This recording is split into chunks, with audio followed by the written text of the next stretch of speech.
de regreso, vamos a platicar acerca de lo que es el lenguaje tardío. Nos acompaña esta mañana Magda Vázquez de Bienestar CAPSI. Ella es terapeuta de la comunicación humana. Buenos días, ¿cómo estás?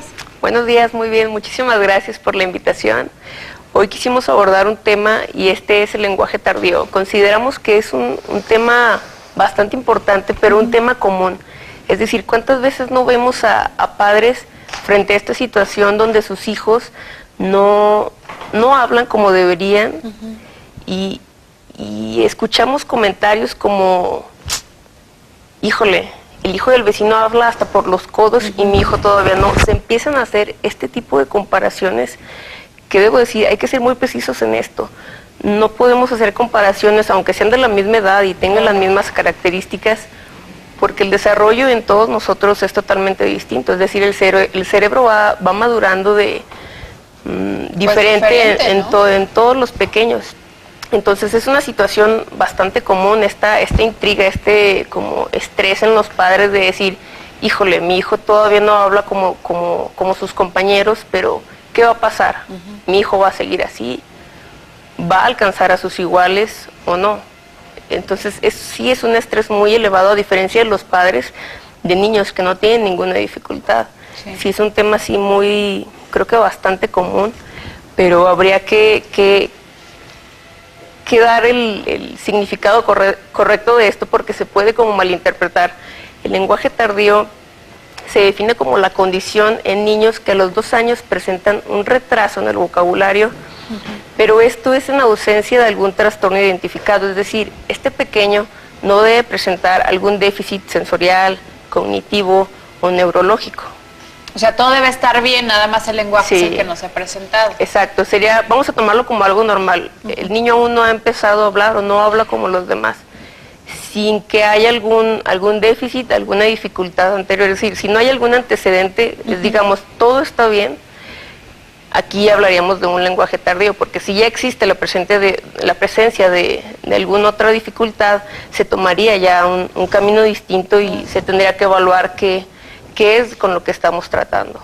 Y luego muchas veces, antes de los 2 años, hay niños que ya están diciendo muchísimas palabras, no solamente mamá, papá, que teta, todo este tipo de cosas. Luego empezamos con la presión los padres desde que están muy chiquitos, ya tienen 1 año y medio, híjole, no, ya debería estar hablando porque el hijo del vecino, así como dices tú, ya lo está haciendo. Entonces yo quiero que mi hijo también a temprana edad lo haga. Claro, sucede en muchos casos. Tenemos muchos padres que llegan como con este estrés de, es que mi hijo ya tiene 1 año y todavía no habla y todavía no dice esta palabra y ya hice todas estas cosas. Entonces, sí hay que bajar un poquito este estrés porque, no podemos, hay una problemática. El niño no debería de adquirir las cosas de forma tan temprana ni tampoco tan tardía. Es decir, no podemos irnos a los extremos, tenemos que tomar como que un nivel pues más o menos acorde. ¿Por qué? ¿Qué pasa con estos niños tan estimulados? Que salen del kinder, el niño ya sabe leer, escribir súper bien, hablar súper correctamente, pero ¿qué pasa cuando llega a la escuela? Son niños que después son catalogados, y hay que ser muy cuidadosos con esto, con déficit de atención e hiperactividad. Porque el niño le están enseñando cosas que él ya sabe. Es decir, el niño está así de, no, eso ya me lo sé, claro. ya lo aprendí. Entonces empiezan con esta actividad. Si no se tienen las adecuaciones curriculares, es decir, este niño ya va un poco más arriba, le cambio las actividades. Si no se hace esto, obviamente el niño se desespera. Pero es difícil, no puedes estar en un salón, imagínate, 40, preparar 3, 4 clases diferentes. Sí, es algo bastante complejo. Para el maestro, por eso se implementan los maestros de apoyo, hay que tener así como que muchos cuidados, pero sí sucede.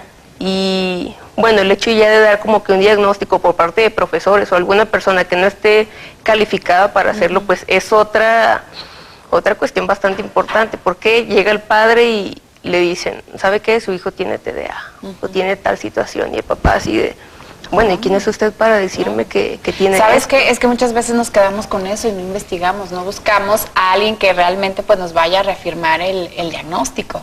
Exacto, sí, pasa de forma muy frecuente. Llegan con nosotros los padres a nuestro centro y esta intriga. Es que el maestro me dijo que tenía TDA, déficit de atención por hiperactividad, y yo la verdad es que estoy muy angustiado.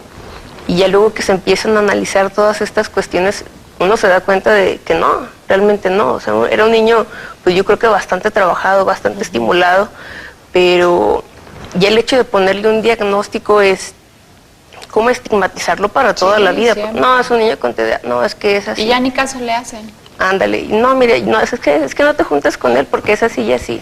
Entonces es un niño que está recibiendo la presión dentro del salón en cuanto a la socialización con los demás compañeros. Entonces sí es algo bastante problemático. O sea, hay que estar siempre bien al pendiente. ¿A partir de los cuántos años podemos decir, oye, no, pues ya veo al niño que a lo mejor yo le estoy dando su tiempo, pero ya tiene 5 años y no habla? O sea, ¿a partir de qué edad tenemos que, o prende ese foco rojo?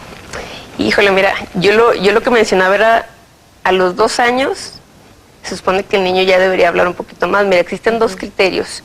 Uno es que, por ejemplo, para determinar que el niño es un hablante tardío, es que a los 2 años emita menos de 50 palabras. Es decir, estas palabras obviamente no tienen ni el mismo significado, la misma emisión, ni la misma extensión como en los adultos. Por ejemplo, no es lo mismo que yo diga ferrocarril, para el niño a lo mejor te voy a decir fedoquil o fedododil o cuestiones así por todavía la dificultad en la articulación, pero se toman como palabras. No se da cuenta. Ajá, que es muy común, por ejemplo, cuando llegan los padres con nosotros, hacemos una entrevista y les preguntamos más o menos cuántas son las palabras que dice su hijo. Y si es una interrogante como para los papás, híjole, no sé, no las he contado, pero es fácil determinarlo. Por ejemplo, no, ¿se saben los colores? Ok, sí, todos. ¿Cuántos? Y ya más o menos se hace el conteo. Se puede saber. Otro criterio es que el niño, para que se determine que es un hablante tardío, no realiza como estas oraciones, el unir 2 palabras. Obviamente las oraciones en los niños chiquitos son muy diferentes a las de nosotros. Los de nosotros tienen una estructura más compleja.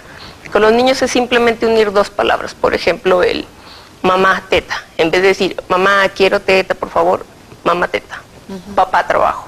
Obviamente articulando de forma distinta, ¿no? Porque también existe la preocupación de los padres. Ay, es que mi hijo todavía no dice de forma correcta esta palabra, pero hay que estar un poco tranquilos en eso. El desarrollo va un poco paso a paso. Entonces sí, son estos 2 criterios. Sí hay que estar revisando continuamente porque nos preguntan mucho, bueno, ¿y qué pasa con la intervención? ¿Es bueno intervenir de forma tan temprana? ¿Esperarnos o no? Existen 2 posturas, una que nos dice que hay que esperar y ver si se van presentando algún cambio, alguna anomalía. Y en función de eso, si se presenta alguna anomalía, pasamos a intervenir, ok, ¿qué está pasando? Pero hay que ser cuidadosos con esto, porque muchas madres o padres toman esto como no, pues el doctor me dijo que me esperara. Y ya, viera, pues hasta que tienen 7 años. Y pasan 5 años, llegan pacientes. Por ejemplo, bueno, yo trabajo en CAPS y he trabajado en APADAC, en la Asociación de Personas Sordas, y llegan madres con hijos 5, 6, 7 años y queriendo como esta parte, es que quiero que mi hijo hable, quiero que mi hijo aprenda a leer y escribir y todo así. Híjole, vamos a los extremos, ¿verdad? Han pasado 5 años sin atender, sin ver realmente qué está pasando. Entonces, el tiempo aquí es oro. Son 5 años en los que se deben hacer muchísimas cosas. El ambiente es, digamos, uno de los factores más importantes. Si un niño está inmerso en un ambiente, digamos, positivo, pues los resultados van a ser muy beneficiosos. Pero si este niño está inmerso en un ambiente negativo, los resultados van a ser totalmente diferentes. Entonces es por eso que hay que tener cuidado, estarlo llevando a revisión. Sí hay que esperar y ver, pero estar realizando revisiones atentos, ¿no? De 3 a 6 meses. Pues no esperarnos tantos años a ver y qué llevar. tanto ha evolucionado. Exacto, sí, porque ya a los 5 o 7 años se debieron de adquirir muchos procesos. Claro, y además le estás frenando la socialización al niño. Digo, si no habla, si no se comunica con sus amiguitos, pues ¿qué va a hacer? Exacto, y es una característica en estos niños, fíjate, son como menos sociales, tienen el interés por interactuar es mucho menor. Obviamente esto nos conlleva a que él tenga una menor necesidad de adquirir lenguaje. Es decir, si yo no estoy interesado en socializarme, pues ¿para qué quiero seguir aprendiendo palabras? Exacto, entonces sí es algo delicado. Tiene características muy peculiares. Por ejemplo, a los 18 meses se esperaría que suceda un fenómeno que se llama la explosión léxica, que es como esta aceleración en las palabras aprendidas. Y es como común, ¿no?, ver a un niño que va como que poco a poco aprendiendo ciertas palabras y de pronto, cielos, dices, bueno, si sabía... ¿En qué momento aprendió tanto? Ándale, si sabía 50 palabras, ahora sabe 120. Entonces, este fenómeno no ocurre en estos pequeños. Y es como preguntas y dices, no, es que mi hijo nada más dice poquitas palabras y dice esto y esto y esto. Entonces, sí es algo preocupante. Otra característica es que estos niños realizan menos actos comunicativos, también hacen menos uso de gestos, pero esto es cuando hay una problemática en comprensión, vamos a decirlo así. Se pueden presentar de dos maneras: una problemática nada más en la cuestión oral, es decir, que no pueda pronunciarlo, pero también cuando está involucrado en la parte del lenguaje receptivo, es decir, la comprensión. Es un diagnóstico totalmente diferente. Hay que tener mucho más cuidado en esto, porque cuando se involucra la comprensión, es decir, la comprensión tiene un papel muy central, está relacionado con todas las habilidades cognitivas. Entonces sí el diagnóstico cambiaría totalmente, el pronóstico sería distinto. Excelente. Bueno, pues siempre estar preguntando, ¿no? Acercarse con quien sabe, exponerles la situación de nuestro pequeño y ya ellos sabrán orientarnos sobre si hay que intervenir tempranamente o nos vamos esperando, ¿verdad? Siempre con las debidas precauciones. Exacto. Excelente. Pues está muy interesante el tema porque sí es algo que a los papás siempre nos pone en jaque cuando vemos que nuestro niño no está hablando o no habla como nosotros esperamos, ¿verdad? También hay que ver dónde estamos nosotros ahí también pues bien parados. Le agradezco muchísimo a Magda Vázquez que haya estado con nosotros. Mire, ellos los pueden encontrar ahí en Manuel Rangel, número 100 en el primer piso, teléfono 818-8944, también a través de redes sociales como Bienestar Centro de Atención Psicológica Integral. Muchísimas gracias por haber estado. Muchísimas gracias a ustedes por la invitación. Vamos ahora con Becra, vamos a ver qué más nos tiene.